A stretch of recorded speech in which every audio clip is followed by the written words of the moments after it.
Now, Bowe Bergdahl just got returned, as all of you know, now that the news is broken. And he's in Germany, and then he's going to come to the U.S., and he's swapped for 5 detainees in Guantanamo Bay that were members of the Taliban, and they'll be going to Qatar first and staying there for a while, at least for a year. Now, there are a lot of people who are happy about this, of course. We've got one of our own back. We don't leave anyone behind. The government of Afghanistan is not happy because they think that it signals that we will be leaving soon. If only that were more true. We are, to some degree, wrapping things up, but we'll be leaving about 10,000 soldiers for far too long in that country. But the people who are most unhappy are the people who served with Bowe Bergdahl. And this is very interesting because of how he left. Now, there's a lot of controversy around it, and it has not been conclusively proven one way or another. So I really want you to keep an open mind about it. But there are a lot of first-hand accounts that are frustrating. So first, let me go to former Sergeant Matt Vierkant. He was a member of Bergdahl's platoon, and he said, "I was pissed off then, and I am even more so now with everything going on. Bowe Bergdahl deserted during a time of war, and his fellow Americans lost their lives searching for him." Now, that's interesting. Now, the issue of desertion is very serious, and even Chuck Hagel did not directly address it, saying, hey, we'll get to that later. Let's first get him to his family, etc., and then we'll look into other matters, right? Now, we don't know that he deserted for sure, but there does appear to be a lot of first-hand accounts of him leaving the base, leaving his weapons behind. There's one guy who's more uncorroborated that keeps saying online that he served with them and that he would look off into the mountains and say that he was going to go to China. I don't know if that's true. And then there are others who say that they talked to children when they were searching for him, Afghan children, who said that he was crawling around on his stomach and doing weird things when he was out not on the base. There's some reports that maybe he was intoxicated. A lot of that stuff is uncorroborated. That's why you've got to do an investigation eventually. Although it would be very ironic if we paid such a high price to get him back and then we imprison him. But at the same time, you do have to look into it seriously because it had a lot of consequences, what appears to be leaving the base. So here's Greg Leatherman. He's Bergdahl's former squad leader, and he said, "I'm pleased to see him return safely. From experience, I hope that he receives adequate reintegration counseling. I believe that an investigation should take place as soon as health care professionals deem fit to endure one."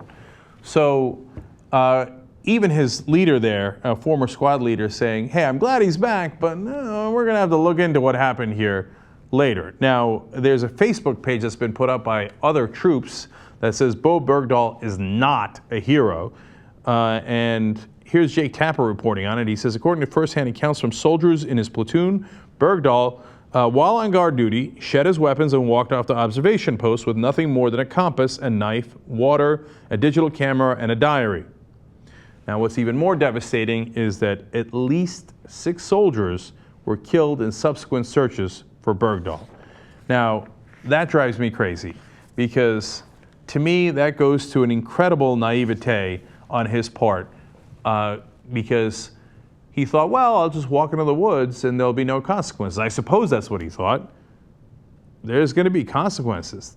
Now, look, if you go to the more extreme people posting here, they say also it led to a lack of resources in other areas, and because of that, 8 people died in another camp. Now, I say extreme because those are really hard to prove, and it seems like they're piling on here. But we lost 6 guys looking for him, and that's direct. So I have to confess that I don't know if this makes me a bad guy, but I don't have a lot of sympathy for Bowe Bergdahl. Now, he wrote things in his diary that, that I might agree with on policy grounds. Here, let me read it to you. He said, the future is too good to waste on lies, and life is way too short to care for the damnation of others, as well as to spend it helping fools with their ideas that are wrong. I've seen their ideas, and I'm ashamed to even be an American. The horror of self-righteous arrogance they thrive in, it's all revolting.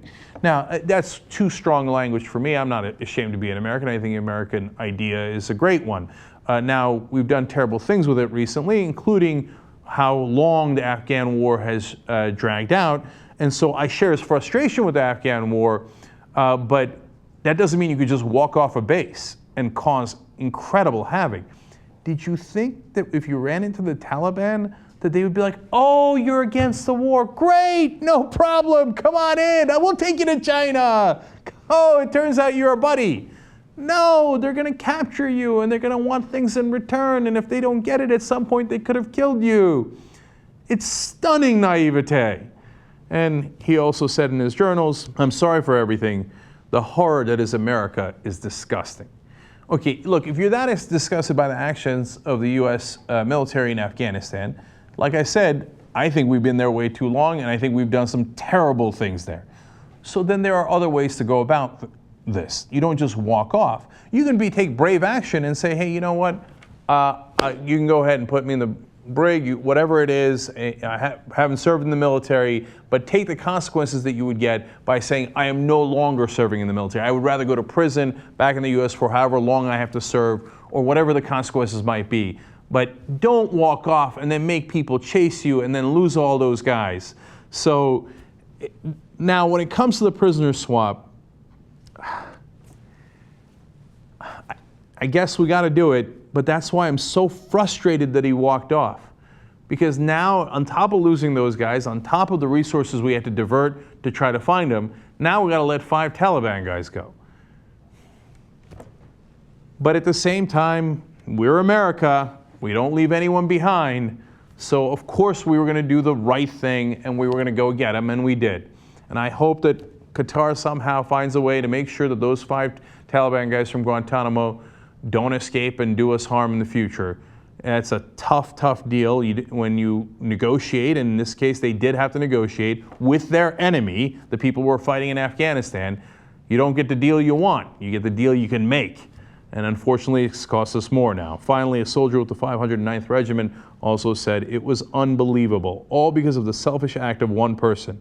The amount of animosity toward him is nothing like you've ever seen before. Now, that's all true, and as you can tell, I sympathize greatly with that point. But one last thought here, and it comes from a senior defense official who anonymously said, the guy did 5 years as a captive of the Taliban. That's probably enough. And so that's also a fair point. If we find that he did desert, yeah, they might give him more time, but does anybody want to serve 5 years with the Taliban? I mean, at this point, he's so probably thoroughly brainwashed and all the different things that he's gone through. Even if he did desert, and as frustrated as we all are, and we don't know that for a fact, you'd have to do an investigation. But if it turns out to be true, he certainly did pay a high price for that. So let's keep that in mind as well.